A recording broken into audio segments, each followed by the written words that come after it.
Tonight, we travel back, not into human history, but into a time long before we existed. A world without cities, without language, without maps. The Earth was already alive. It was breathing, shifting, changing, but in ways very different from what we know today.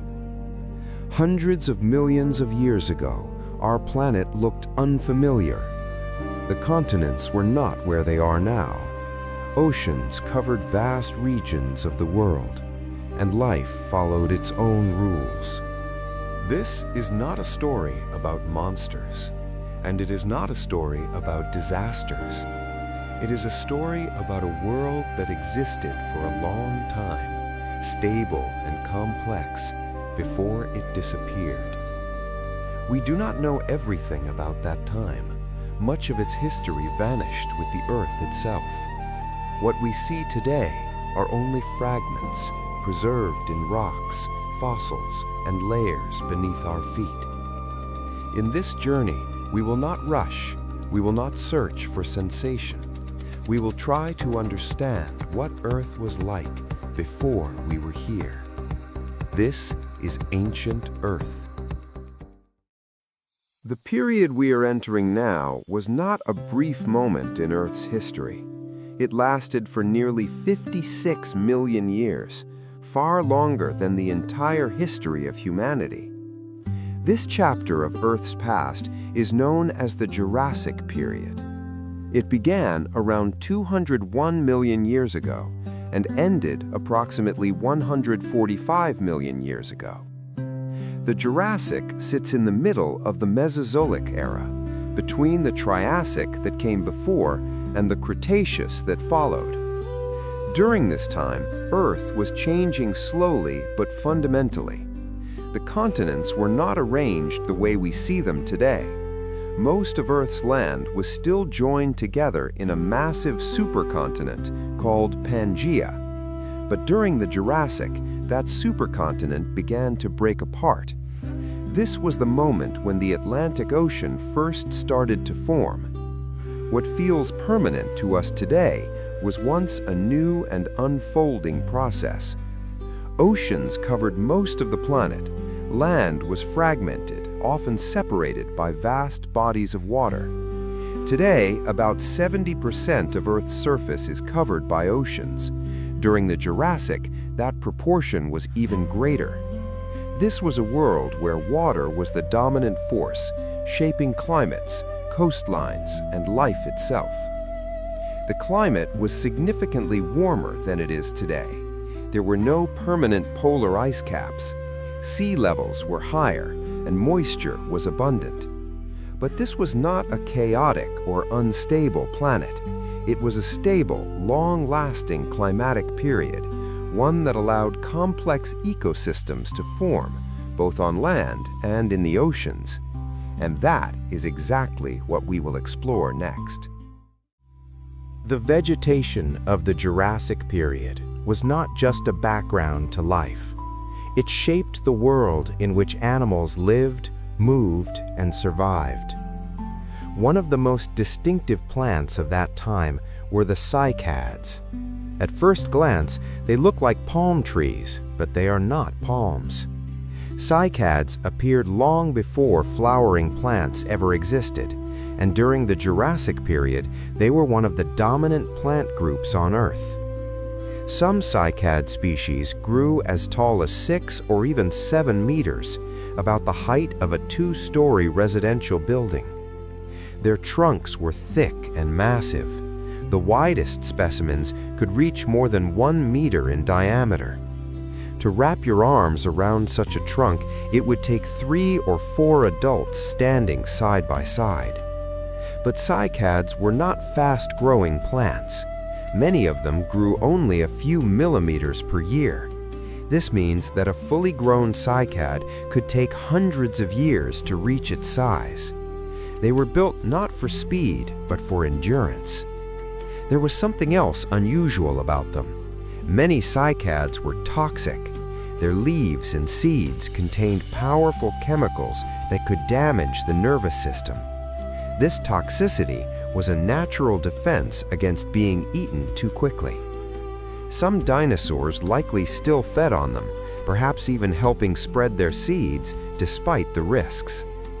What makes cycads truly remarkable is that they did not disappear with the Jurassic world. They still exist today. Modern cycads grow in regions such as Australia, Africa, Southeast Asia, and parts of Central and South America. These are warm regions where the climate still resembles, in some ways, the conditions of the Jurassic period. Their name has remained the same. Modern cycads belong to the very same plant group as their prehistoric ancestors. Some living species are genetically very close to those that grew during the age of dinosaurs, which means that when we look at a cycad today, we are looking at a plant whose lineage has survived for hundreds of millions of years, a plant that looks familiar yet belongs to a much older world. Often called the palms of the dinosaur age, these were the cycads. The forests of ferns slowly faded. The landscape began to change, but not everything disappeared. Among a transforming world of plants, one tree remained, a witness to a time long before dinosaurs. This is the ginkgo. Its ancestors were already growing on Earth more than 200 million years ago. At a time when life was still finding its shape, the ginkgo was already here. Over millions of years, the world changed again and again. Mass extinctions, climate catastrophes, ice ages, yet this tree survived. The ginkgo is the last remaining member of its entire plant lineage. All of its close relatives vanished long ago, but it endured. Even its leaves have barely changed. The same shape seen by dinosaurs still grows today. This is not a tree adapted to the modern world. It is the modern world that adapted around it.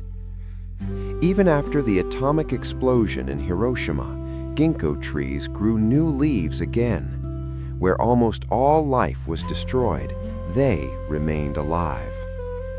The ginkgo is not fast, it is not fragile, it simply survives. A living connection to a world that no longer exists. Plants grew enormous. Forests became dense and dark. The air itself changed.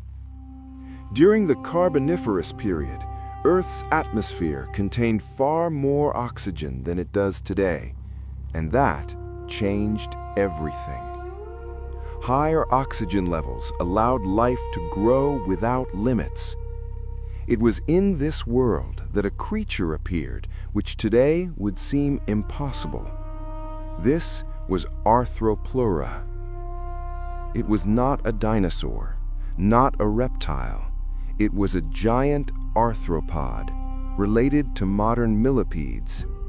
Its body could reach up to 2.5 meters in length. Segmented and armored, it moved slowly across the forest floor, through fallen leaves and the shadows of ancient plants. Arthropleura did not run. It did not chase. It crawled, heavy, rhythmic, deliberate. Fossil evidence shows that these creatures traveled across vast stretches of forest floor. In some locations, long, well-defined trackways remain, preserved in stone. Arthropleura was not a predator. It had no fangs. It did not hunt. It is believed to have fed on plants and decaying vegetation, playing a crucial role in its ecosystem, a living recycler of the ancient forests. Creatures of this size can no longer exist today, and the reason is simple. The atmosphere changed, oxygen levels dropped, and with it disappeared the conditions that allowed arthropods to grow to such immense sizes. Arthropleura was a product of its time, a world that allowed life to exceed familiar limits. It did not vanish because it was weak. It vanished because the planet itself changed. And although this creature is long gone, its fossils remind us of one thing. There was a time when giants crawled beneath the forests. The earth was already dangerous. Towering plants, dense, humid forests where sunlight barely reached the ground. But the greatest threat did not live below. The sky was not empty. This was Meganeura, a flying predator whose shadow could vanish across a leaf in a single moment. At first glance, it resembles a dragonfly, but it was not the same insect. It belonged to an ancient branch from a time when modern insect lineages did not yet exist. Its wings stretched over 70 centimeters across. Picture a dragonfly alive today. Now enlarge it several times over and still leave it room to fly. The air itself was different then. Each breath carried more energy. The atmosphere favored giants. Insects learned to use that world. Their bodies moved oxygen directly into deep tissues, places where today it would never be enough. Meganeura did more than fly. It ruled the air. Its eyes detected motion before the mind could react. The hum of its wings was often the last sound its prey ever sensed. Back then, the sky was no safer than the ground. But the world was changing. The atmosphere thinned, forests withdrew, and the rules that allowed giants to exist began to collapse. What was once an advantage became a limitation. Meganeura vanished, not because it was weak, but because the world no longer belonged to giants. And yet, it was only one of many. The true age of animals was just beginning. After millions of years spent tied to water, a quiet but decisive turning point occurred on Earth. Some animals did not return. They were the first reptiles. They were not large.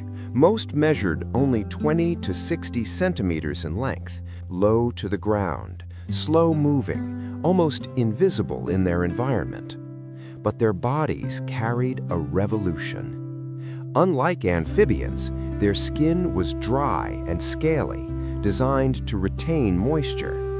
This allowed them to remain on land for long periods without the constant risk of dehydration. Yet their most important innovation was not their skin. It was the shelled egg. For the first time in history, an animal could lay its eggs on dry land and never return to water.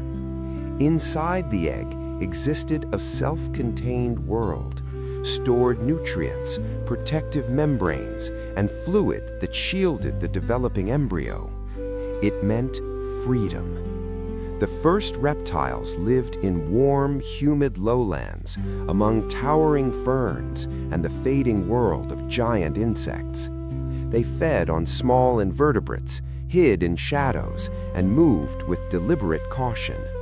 Their footsteps were silent, but their impact was enormous. From this moment on, land was no longer a temporary refuge.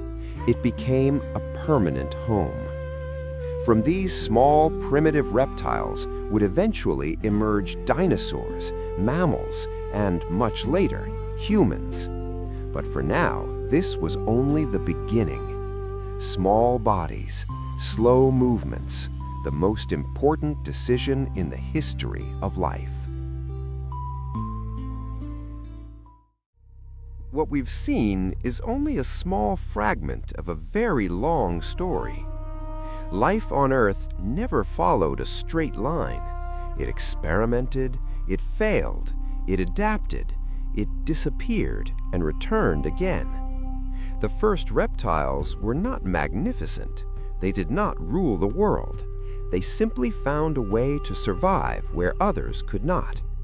Dry skin, a shelled egg, the ability to leave the water behind. Small changes that changed everything.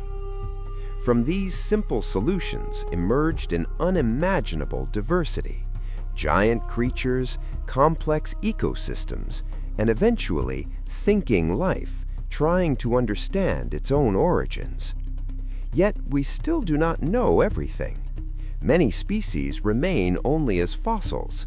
Many processes exist only as hypotheses. Evolution is not a finished story. It is a question still being written. The more we learn, the more clearly we see how complex, fragile, and at the same time astonishing this world truly is. Thank you for taking this journey through time. If this story inspired you, consider subscribing, share your thoughts in the comments, and let's continue exploring this story together.